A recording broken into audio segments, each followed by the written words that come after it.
My name is Makisha Odom, and I am a bilateral cornea recipient. So at the age of 10, I was diagnosed with sarcoidosis, which is an inflammatory disease, typically characterized with granulomas, which is just cells clumping together, and then it also manifests in the lungs. Mine manifested in the eyes. So over a period of time with the flare-ups that were caused by the sarcoidosis, I developed scarring on my cornea, which eventually led to me being, legally blind. I also have keratoconus, which is where the cornea starts to, instead of it being rounded, it's shaped like a cone, and that also distorts the vision.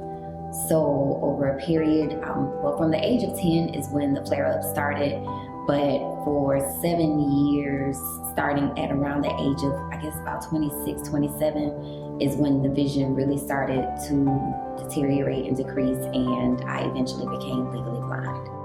It's the world through the eyes of an individual who has corneal blindness.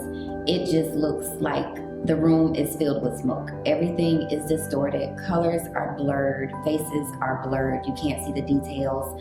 Depending on the severity of it, for me, there was a point that even, less than a foot in front of me, I could not see the details of anyone's face. So some days, on a good day, I could make out the outline of a person, but there were times that even, really close, within a foot or two, I could not see anything.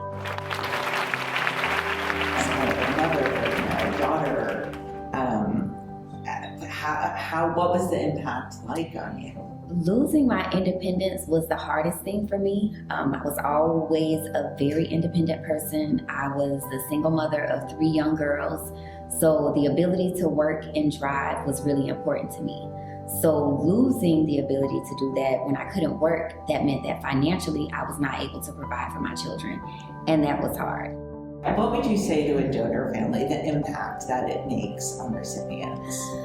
The first thing that I would say to a donor family, and it seems like it will never be enough, but the least and the first thing is thank you. There is such an overwhelming sense of gratitude for the gift that you've shared of the person that you love in such a time of immediate just grief that you're battling, and then to make a decision to share a piece of them with a perfect stranger. That to me will always be just amazing. Something that it's almost like you don't seem as though you're deserving of such a gift.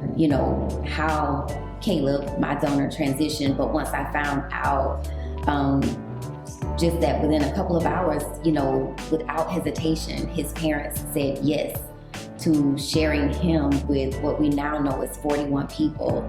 Thank you. It makes a huge impact. If you never hear from your recipient, I just want you to know that everything that your recipient is able to do is because you said yes. And so just thank you. I just think it's important for donor families to know that I speak to different recipients and am in a support group. I'm in a support group with other recipients who, some of them struggle with what to say. I'm a talker. So I searched for my donor family for 11 years until I finally found them. But not everyone is comfortable with that. So what I will say is, even if you never hear from your recipient, just know they're never forgotten. The impact that they continue to make. Donate Life has a slogan that is outlive yourself. Just know that they're still here. You did something so wonderful, so great.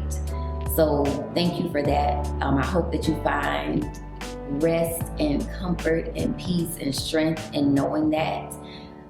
I hope that the memory and the legacy of your loved one just lives forever. I will, until I close my eyes, forever carry the legacy of Caleb Martin Hodges with me. Every June, I will celebrate with his family by donating blood on his birthday, which is June 12th. I just want to say thank you.